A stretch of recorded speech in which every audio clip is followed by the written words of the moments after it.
এখানে যে প্রচুর পরিশ্রম করেছে কিন্তু ছেলেরা পুরো একাই খেয়ে নিচ্ছে সব। এখানে তোমরা সব দেখতে পাচ্ছ পার্সেল হয়েছে আর ধীরাজ ভাই প্রচণ্ড খাচ্ছে।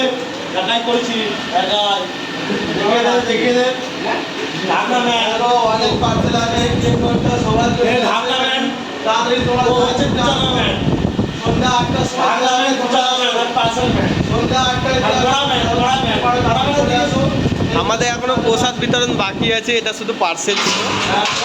মায়ের জয় জয় না জয় ভালো কাজ করেছে।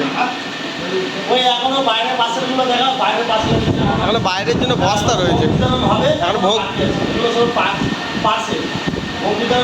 বাইরে হবে 8টা থেকে 8টা